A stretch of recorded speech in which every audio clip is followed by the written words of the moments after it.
بالله من الشيطان الرجيم بسم الله الرحمن الرحيم ربي زدني علما ربي زدني علما ربي زدني علما اللهم فقهني في الدين اللهم فقهني في الدين اللهم فقهني في الدين আপুরা আমরা মাদ পড়ব ইনশাআল্লাহ। আমরা জাইনাব আল গাজীর তাজবিদ বই থেকে মাদটা পড়ছি। তো এখানে মাদটা ডিটেইলে অনেক কিছু লেখা আছে, কিন্তু আমরা একটু শর্টে পড়ব, যেহেতু এটা কোরআনের বেসিক কোর্স। আপুরা যারা আছেন, আমার মনে হয় বেসিকটা আগে জানা জরুরি। আপুরা যদি আগ্রহী হতেন বা সামনে ইনশাল্লাহ ইন্টারমিডিয়েট কোর্স বা অ্যাডভান্স লেভেলের কোর্সে অনেক কিছু জানার প্রয়োজন পড়ে, কিন্তু কোরআন শুদ্ধ করে পড়ার জন্য আমাদের বেসিক কোর্সেটাই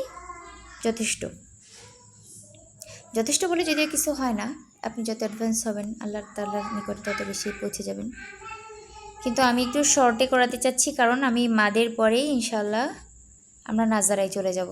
তার পরবর্তীতে যে ছোট ছোট হুকুমগুলো আছে, আমরা হয় একদিন নাজারা করব, একদিন আমরা তাজবিদ পড়ব, প্র্যাকটিস করব। তো এতে আমাদের কোরআনের প্র্যাকটিসটা আমাদের জারি হবে ইনশাআল্লাহ। তো এইটাই শেষ মাদ। এই হুকুমগুলো করার পরেই আমরা ইনশাআল্লাহ কোরআনে চলে যাব। আচ্ছা, আমরা এখানে দেখতে পাচ্ছি মাদের পরিচয় প্রকারভেদ। মাদের আবিধানিক অর্থ মাদের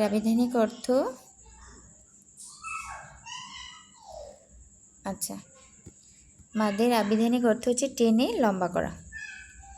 টেনে লম্বা করতে হবে, তাই না? মানে স্ট্রেচ করা, যেটা বলে। ধরেন একটা গার্ডার এরকম আছে, আমরা টেনে এটাকে আর একটু এই পর্যন্ত নিয়ে আসলাম, এরকম অনেকটা। মাদের হরফ 3টি, আলিফ, ওয়াও, ইয়া।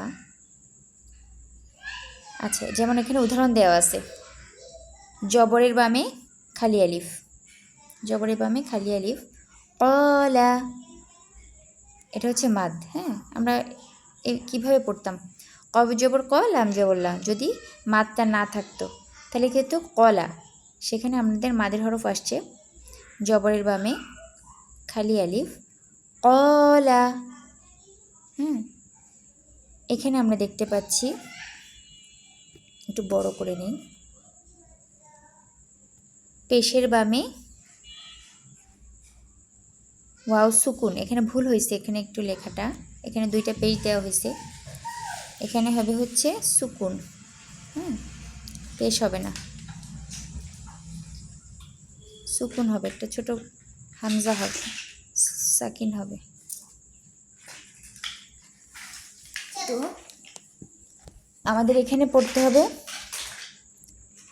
ইয়া পেশ ইয়া, ইয়া জবর ইয়া, কফ পেশ কু, কফ যুক্ত হবে ওয়াবের সাথে কু, লাম পেশ লু, তাই না? পেশের বামে ওয়াও সুকুন, ইয়াকুলু, ইয়াকুলু, ইয়াকুলু। ঠিক পরবর্তীতেও এভাবে লেখা আছে, জেরের বামে ইয়া সুকুন, কিলা, কিলা, কিলা। হ্যাঁ, তাহলে আমাদের মাদের পরিচয় কি? জবরের বামে খালি আলিফ, জেরের বামে ইয়া সুকুন, আর পেশের বামে ওয়াও সুকুন। হ্যাঁ, তো আমাদের আলিফ, ওয়াও, ইয়া এই 3টা ফর্মে থাকলেই আমাদের মাদ হবে। জবরের বামে খালি আলিফ, পেশের বামে ওয়াও সুকুন, জেরের বামে ইয়া সুকুন। এখানে মাদের পরিমাণের কথা বলা হয়েছে, 2, 4, 5 বা 6 আলিফ পর্যন্ত টানা হবে। হ্যাঁ, এভাবে আমাদের বিভিন্ন প্রেক্ষাপট অনুযায়ী টানতে হবে। আমাদের প্রথম একটা প্রকার দেখতে পাচ্ছি মাদ্দে লিন, যেটা আমরা সূরা কুরাইশে মাদ্দে লিনের প্রভাবটা সবচেয়ে বেশি দেখতে পাই। মাদ্দে লিনে আমাদের হামজাটা নেই বা আলিফটা নেই, এখানে আছে ওয়াও এবং ইয়া। আমাদের আজকে পড়ছি আমরা মাদ্দে লিন।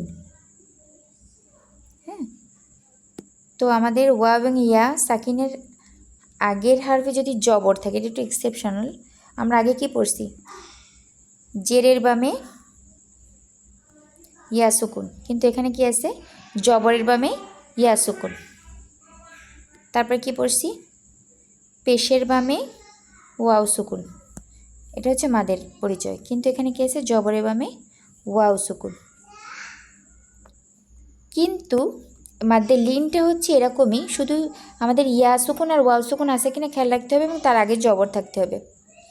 মাদের লিন হচ্ছে ওয়াকফু করলে, মানে থেমে গেলে শুধু মাদ হয়, না থামলে নর্মালি পড়ে যেতে হয়। এখানে লেখা আছে 2 আলিফ থেকে কম টান হবে, তবে ওয়াকফু করলে 2 বা 4 আলিফ পর্যন্ত টানা যেতে পারে। সাধারণত 2 আলিফ থেকে কম টান মানে কি, যে কোনো হারফের মতোই উচ্চারণ, কিন্তু যখন আমরা ওয়াকফ করব তখন 2, 4, 6 আলিফ পর্যন্ত টান হতে পারে। আমাদের অপশনাল বিষয়, আমরা যদি 2 টানি তাহলে 2 টেনে যেতে হবে, যদি 4 টানি তাহলে 4 টেনে যেতে হবে, যদি 6 আলিফ পর্যন্ত টানি বা 6 হারকা পর্যন্ত টানি তাহলে 6 হারকা পর্যন্ত টেনে যেতে হবে। যেমন আমরা যদি এইভাবে পড়ি, খ জবর খ, খ যুক্ত হবে ইয়ার সাথে, আর রতে আমরা ওয়াকফ করব, খয়র, খৌফ। আমরা সূরা কুরাইশটা যদি পড়ে থাকি, আমরা অবশ্যই আমাদের মুখস্থ আছে অনেকের ইনশাআল্লাহ, তাহলে আমরা আরও ক্লিয়ার হব। লি ইলাফি, আচ্ছা আমি বের করে একটু দেখাই আপনাদের। এখানে আমরা দেখতে পাচ্ছি সূরা কুরাইশ, বিসমিল্লাহির রহমানির রহিম। এই যে জবরে বামে ইয়া সুকুন, আমরা থেমে যাব, থামিতে সাধারণত এখানে। লি ইলাফি কুরাইশ, এই যে মাদ টানছে, এটা হচ্ছে মাদ্দে লিন। হ্যাঁ, প্রতিটা আয়াতেই পাবো সূরা কুরাইশে। এই যে সয়ফ, ইলাফিহিম রিহলাতাশ শিতাই ওয়াস-সয়ফ, জবরের বামে ইয়া সুকুন, কিন্তু মাদ্দে লিন। এই যে ফালইয়াবুদু রাব্বা হাযাল বাইত, জবরের বামে ইয়া সুকুন, মাদ্দে লিন। তো আমরা ক্লিয়ার হয়েছি অনেকটা পুরা। তো মাদের এই পর্যন্ত পড়া থাকবে, মাদের লিন এবং মাদের প্রকার ইনশাআল্লাহ। বারাকাল্লাহু ফিক, সুবহানাকাল্লাহুম্মা বিহামদিকা, নাশহাদু আল্লা ইলাহা ইল্লা আনতা, আস্তাগফিরুকা ওয়া আতুবু।